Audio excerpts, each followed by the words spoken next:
Bonjour et bienvenue sur la chaîne de Nanto, Gobelin Noob. Aujourd'hui on est sur le fascicule numéro 43 et sur les règles et la bataille. Et on commence par la charte d'unité de nos Sylves revenants, bien évidemment. Nos Sylves revenants donc, qui ont 2 blessures, 5 de mouvement, 5 de sauvegarde, 6 de bravoure. Ils ont 2 attaques de mêlée avec les lames enchantées ou la haste de protecteur, donc c'est 2 choses différentes. La haste de protecteur étant pour le champion. Une figurine de cette unité peut être un scion.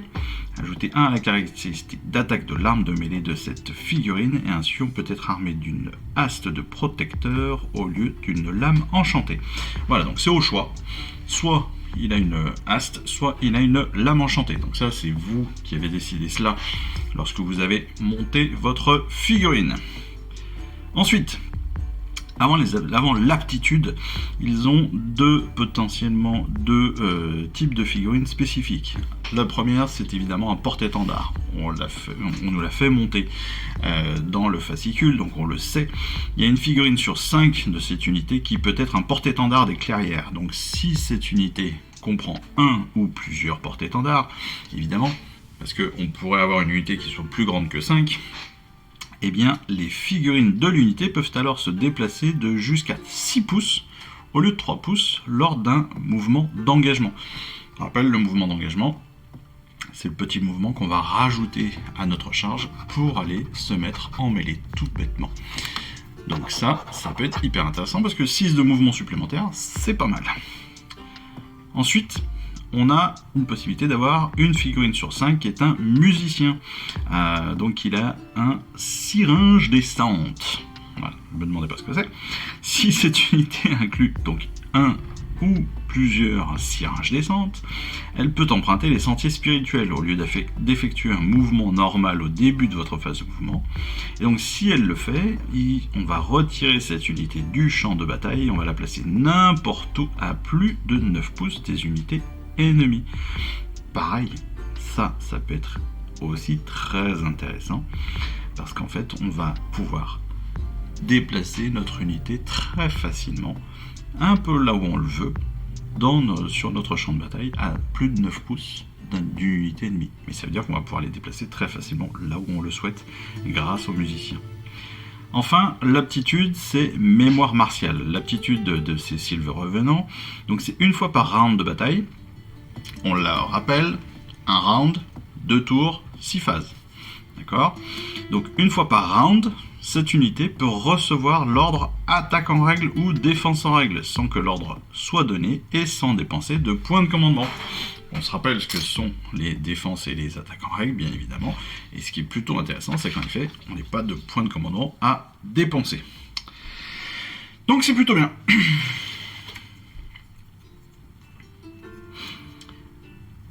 On a compris, le porte-étendard donc va permettre de faire des mouvements d'engagement bien plus importants qu'à l'habitude, et ça c'est très intéressant, entre autres quand on est sur des alignements qui sont parfois un petit peu justes, pour être en contact direct. Le musicien, lui, va permettre à l'unité de se déplacer un peu là où on veut, en fait à plus de 9 pouces d'une unité ennemie, donc ça aussi, très très intéressant. Parce que ça va pouvoir permettre de se déplacer très loin d'une unité, techniquement. 9 pouces, c'est quand même assez loin d'une unité d'infanterie, on va dire. Il y a assez peu d'unités d'infanterie qui peuvent dépasser les 9 pouces. Et donc on va pouvoir se protéger comme cela. Mais on va pouvoir aussi aller, entre guillemets, plus proche d'un objectif ou plus proche d'une autre unité très rapidement. Et puis la mémoire martiale, vous l'avez compris, c'est donc la possibilité de faire une attaque en règle ou une défense en règle sans dépenser de points de commandement. On passe maintenant au plan de bataille. Au plan de bataille avec toujours reconnaissance, et cette fois-ci c'est Automate Duardin. Vasilos la fournaise désigna la plaine devant lui. De la vapeur scintillait sur le fleuve de Mercure et des carcasses rouillées de stratovaisseaux parsemaient l'horizon. « C'est là, commandant !» dit-il. Le seigneur impératant Evander, œil de pierre, plissa les yeux en direction d'une des épaves. Quelque chose bougea. « Explique-toi, demanda-t-il. Regardez, seigneur, ça prend le même chemin à chaque fois. Ça ne devrait pas tarder à repasser. » Comme pour appuyer les dires du soldat, une sorte d'araignée d'or et de cuivre apparut. Elle fit un tour rapide de la carcasse et retourna à l'intérieur. Bravo, approuva Evander. Une fois de plus, tu fais honneur à ta troupe. Sais-tu ce que tu as découvert? Vasilos fit le nom de la tête. C'est un engin du Ardin, expliqua Evander. Si nous le capturons, nous trouverons peut-être un indice qui nous mènera à son créateur, voire à de nouveaux alliés. Vasilos écarquilla les yeux. Dois-je courir porter le message? Immédiatement, répondit Evander. Dis-leur de préparer les troupes, nous allons capturer cette chose. Comme d'habitude, on a une opposition ordre-destruction. Le seigneur impératant a identifié les créatures luisantes comme des automates du Ardin et a envoyé ses forces les récupérer pour les étudier.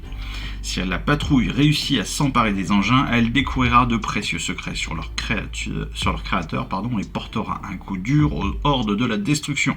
Si elle échoue, l'ennemi s'enhardira et les éternels devront chercher ailleurs le secret du royaume. Donc la liste d'armées, c'est la chevalerie arcanum et l'archer revenant. Et les options, l'option 1 c'est soit 5 Vindictors, soit 5 Vigilors, soit en option 2, soit donc 6 Griffdog, soit les Silver Revenants. Pour la destruction, le boss qui tue a vu de l'or briller et a ordonné à ses forces de s'emparer des engins. Cependant, les automates auront peut-être besoin d'une bonne raclée pour arrêter des cavaliers. Si ces troupes réussissent, elles auront un chef heureux et elles priveront les armées de l'ordre d'informations vitales. Si elles échouent, les hostes de Sigmar ont encore plus de chances de se faire des alliés. La liste d'armées, c'est le chaman et le boss qui tue. Et puis les deux options. L'option 1, soit 10 éventreurs, soit les 3 embrocheurs. Et l'option 2, c'est soit Mologue, soit le Slogot des Marais. Pour le plan de bataille automate du Ardin, donc, les forces de l'ordre et de la destruction ont tous deux repéré donc les automates du Ardin et quel camp attrapera ces créatures. Évidemment, les armées, on l'a vu, on fera le choix de notre liste d'armées en fonction des différentes options que l'on a. Le champ de bataille, c'est un seul tapis, cette fois-ci c'est le tapis numéro 3, donc c'est le dernier que nous avons reçu, et on va déposer 2 objectifs en centre de table, le territoire de l'ordre, territoire de la destruction, opposé bien évidemment sur un quart de la table sur la largeur. Et puis on va placer à tour de rôle donc les différentes pièces de l'antre primitif. On va en placer jusqu'à 4, comme on n'est que sur un tapis simple. Le tout, c'est de les placer évidemment chacun à son tour et à plus de 3 pouces d'une autre pièce de décor ou d'un autre objectif, comme d'habitude. Déploiement, c'est l'ordre qui déploie son armée en premier, entièrement, dans son territoire bien sûr, puis celui de la destruction, là aussi, entièrement dans son territoire. C'est la destruction qui choisit qui joue en premier, il y a 5 rounds, et les points de victoire, comme d'habitude, c'est un point de victoire si on contrôle un objectif, un point de victoire si on contrôle 2 objectifs ou plus, là il y en a que 2, donc c'est pas compliqué, et un point de victoire supplémentaire si on a plus d'objectifs que son adversaire. Autrement dit, dès qu'on a 2 objectifs, on prend 3 points. Voilà. Sinon, ça fera des égalités. Si on a un objectif chacun, ça fera des égalités à chaque round. Et à chaque tour. Règle spéciale des automates du Ardin. Ça, c'est important. À la fin de votre tour, si on contrôle un objectif, c'est votre adversaire qui va pouvoir le déplacer à 6 pouces maximum. Alors, après que les points de victoire ont été marqués. Ça veut dire quoi? Ça veut dire, imaginons que la destruction a cet objectif précis ici.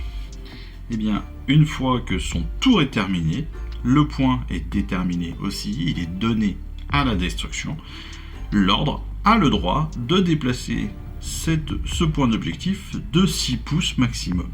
Donc, soit vers lui, soit évidemment vers l'autre camp. Bien sûr, on va tenter de le rapprocher de nos unités. Et c'est ce qu'on voit d'ailleurs dans les actions majeures. Déjà, les actions majeures, c'est évidemment le choix de nos armées. On est sur un petit terrain avec peu d'armées, donc il va falloir choisir soigneusement ses armées. Là, en l'occurrence, le studio a choisi l'embrocheur hémologue contre les Vindictors et les Griffdog. Les Vindictors qui ont d'ailleurs été placés en réserve grâce à Descendants de l'Orage, vous rappelez qu'on a la possibilité de les placer dans un second temps en les mettant à l'extérieur du terrain et en les plaçant sur un autre tour. Les actions majeures, c'est autour de la destruction numéro 2, eh bien c'est même pas autour de la destruction, d'ailleurs c'est plus autour de l'ordre, ce sont les Griffdog qui tuent le chaman avant d'utiliser leur aptitude attaque au passage, donc ce qui leur permet de se déplacer dans une meilleure position pour le prochain tour. Autrement dit, ils attaquent et ils repartent, ou ils attaquent et ils bougent encore pour bien toucher juste en passant. C'est très très très fort comme aptitude ça, hein.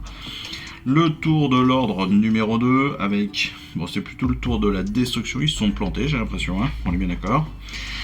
Donc Yann qui a attaqué les Vindictors avec Moloch, donc c'est clairement le tour de la destruction. Il a utilisé avec succès l'aptitude de sport fulminante des Trogoths, qui inflige donc -1 au jet de touche du Vindictor pour le reste de la phase.